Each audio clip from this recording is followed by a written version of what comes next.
Hello, my name is Cody Cousdale. This is my accessibility project. For this project, I decided to go to my place of current employment, which is 3930 Sheridan Drive in Amherst, New York. Um, it's Northtown Subaru, so just a normal car dealership. This particular building is about I want to say maybe 3 to 4 years old, so it's not super old, so everything should be up to code. However, as you'll see from my findings, it is not. So we're just going to jump in and get started. We're going to start with priority one. So we're going to go over priority number one, which is approach and entrance. First, we're going to go over the things that the building was not up to code on according to the checklist. So that's going to be handicap signs, ramps, and handicap accessible doors. And then we're going to go over things that the building was up to code on. Let's get started.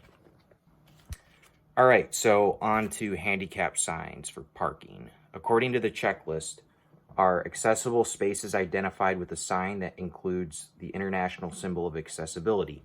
They were. There's two handicap signs with one van accessible space throughout the parking lot, right in front of the main entrance. And yes, there were two signs that had the international symbol for accessibility.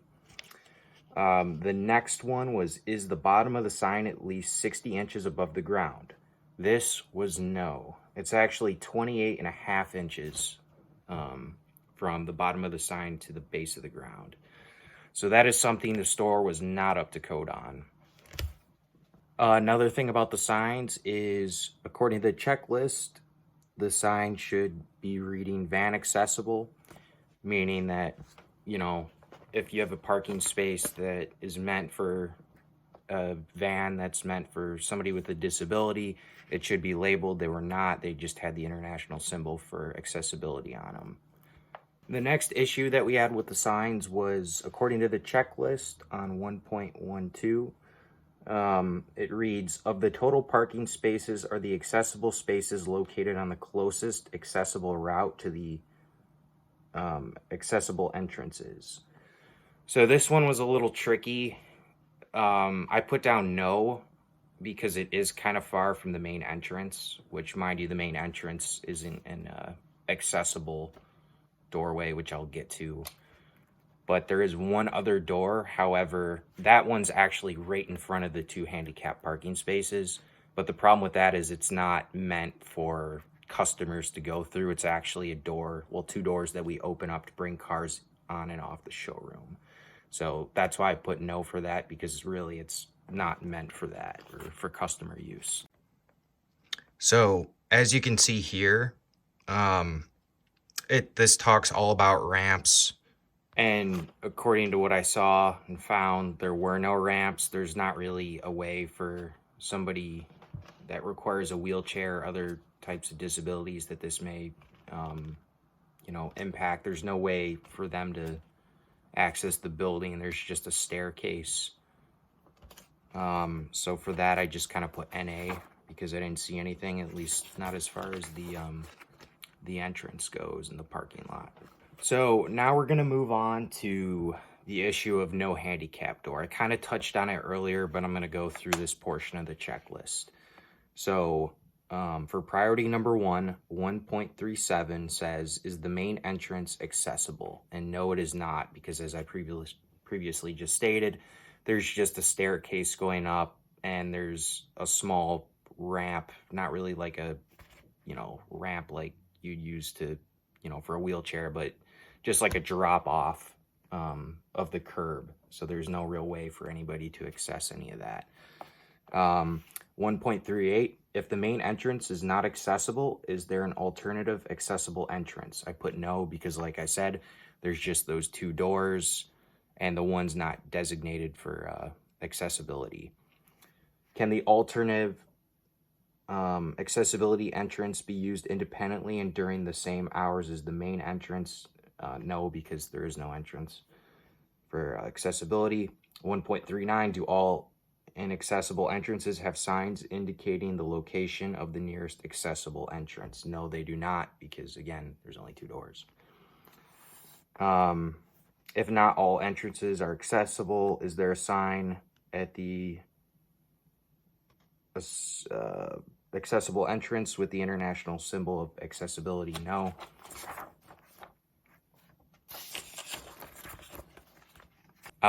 It goes on to talk about like grates and the floor and stuff like that. And inside our main hallway, or excuse me, our main doorway, it's an automatic door like you'd see at most supermarkets and, you know, stores like Walmart and stuff like that, where you walk up to it and it just opens up.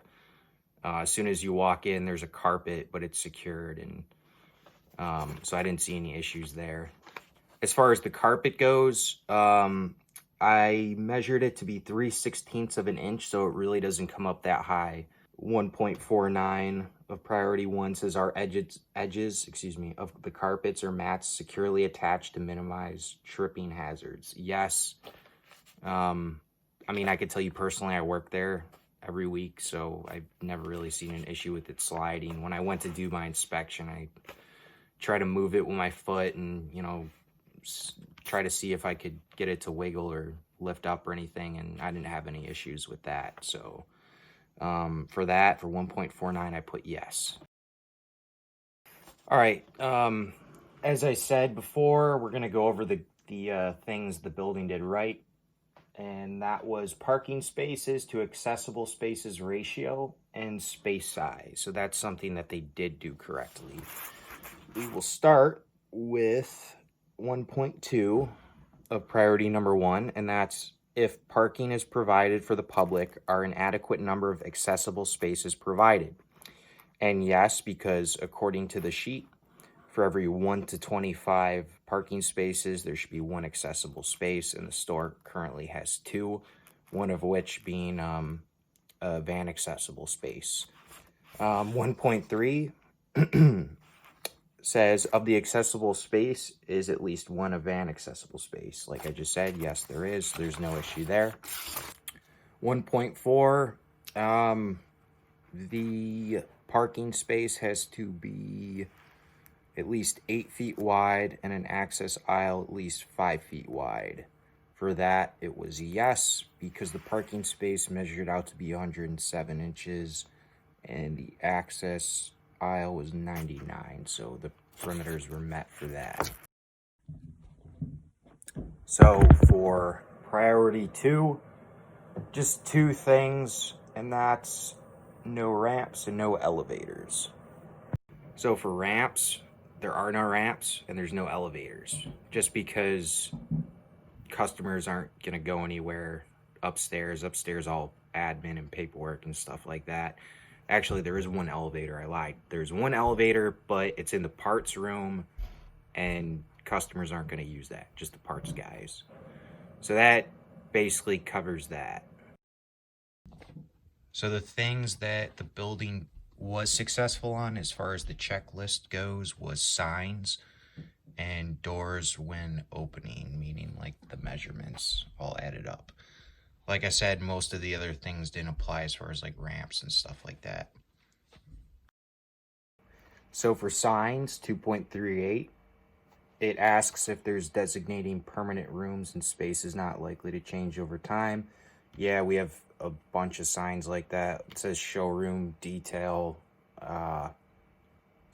part, service, all that stuff. So I answered yes to that. It asks if the character contrasts with the background. Yes, so they don't pop out, but it's kind of like 2 separate pieces of glass, and the letters do extrude from the other. So I put yes for that. Is there Braille? The signs were all good except that. There is no Braille. So I put no for that. As far as sign height goes, there's a minimum of 40 inches above the floor, and our signs are 60 inches above the floor. So that checks out as well. I put a yes for that. As far as sign height goes, there's a minimum of 40 inches above the floor, and our signs are 60 inches above the floor. So that checks out as well. I put a yes for that. As far as sign height goes, there's a minimum of 40 inches above the floor, and our signs are 60 inches above the floor, so that checks out as well. I put a yes for that. As far as sign height goes, there's a minimum of 40 inches above the floor, and our signs are 60 inches above the floor, so that checks out as well. I put a yes for that. As far as sign height, so to move on to the doors, we're going to start with 2.41. It says, if there is a front approach to the pull side of the door, is there at least 18 inches of maneuvering clearance beyond the latch side, plus at least 60 inches clear depth. That was actually spot on, 18 and 60, so that was good. As far as the other aspects of the doors go, they're pretty much spot on. Less than 5 pounds of pull or push, excuse me. We don't have handles on most of our doors. It's just push. And as far as what I mean by most of our doors, I mean all the doors the customers are going to go through, like the bathrooms, stuff like that. We're going to talk about priority 3 now, which has to do with bathrooms. So we had 3 major problems, and that was signs, the coat hanger, and the counter surface height. All right, so let's get into the world of signs, or the issues that I found with signs in our facility. So the first problem is there's no braille. Like I mentioned before, that was on this portion of the checklist, so I put no on that. Also, the non-accessible bathrooms do not have indicators of where the accessible bathrooms are, so I put a no for that. And however, please mind you that all the bathrooms are in the same location as far as accessibility and non-accessible. So it's still, that's not really described on the checklist, but I still put no for that. So for the coat hanger issue, according to the checklist, it is no less than 15 inches and no greater than 48 inches. And unfortunately, this coat hanger is 58 inches high, so it's a little too high there, so I put a no for that. And for the counter surface height, or the checklist shows a sink, so I went off, like I used the sink and measured that. It is supposed to be no higher than 34 inches, and this one was 36 inches. If it was 35, then I would remeasure and be like, okay, maybe I just didn't measure correctly, but it was 36, so I also put a no-go for this one. So for priority 3, some of the good things that were up to code were the guardrail, the sink measurements, the number of toilet rooms, and the mirrors. All right, so we're going to start with the guardrail. So, is there a grab bar at least 42 inches long on the side wall? Yes, there is. It is 42 on the dot, it looks like. Is it located no more than 12 inches from the rear of the wall? Yes. Does it extend at least 54 inches from the rear of the wall? Yes, it extends 55. Is it mounted no less than 33 and no greater than 36? Yes, I measured it to be 34 inches, so it's somewhat in the middle. So for all that, I put yes, yes, yes. That was all a go. Okay, next we're going to talk about sink measurements. So according to the list, it's no less than 17 inches and no greater than 25 inches of the clear floor space extend under the lavatory so that a person using a wheelchair can get close enough to reach the faucet. So I put yes, and my measurements were 17 inches and 82 inches. So I put that as a yes. So for number of restrooms or toilet rooms, there are actually 4. There are 2 of which are accessible, and the other 2 are non-accessible. Next, we're going to talk about the mirror briefly. The mirror was great. According to the checklist, it has to be no higher than 40 inches above the floor. It was actually 39, so that was good there. So basically, those were all the good things for the major key points I wanted to hit about the good things about the bathroom. So for priority 4, which is additional access according to the list, honestly, everything seemed pretty spot on as far as measurements and things of that nature for this area. So I'm just going to go over some of the highlights or some of the things they did right. And that is spout height, the water fountain height, and the floor space in front of the water fountain.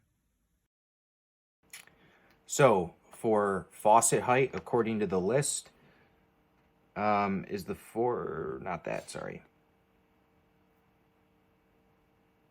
well, I'll go ahead and read that one too. It says, is the force required to activate the control no more than 5 pounds?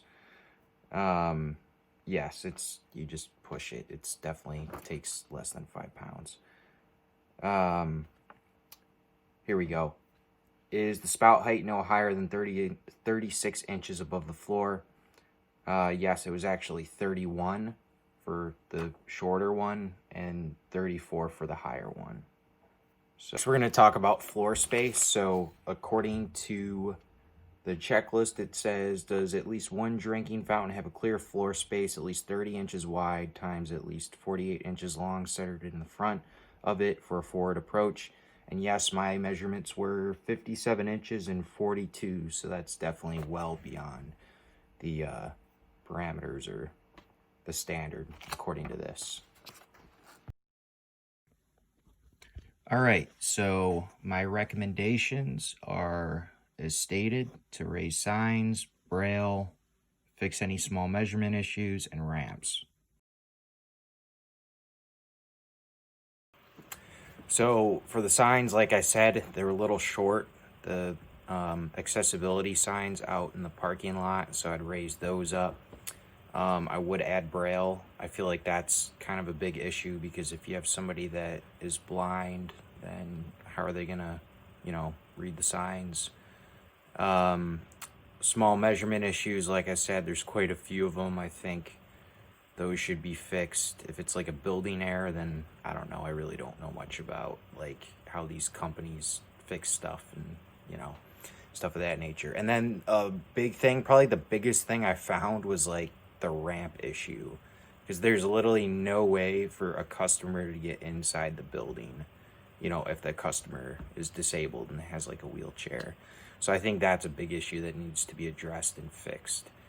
So anyways, thanks for watching, and that's it.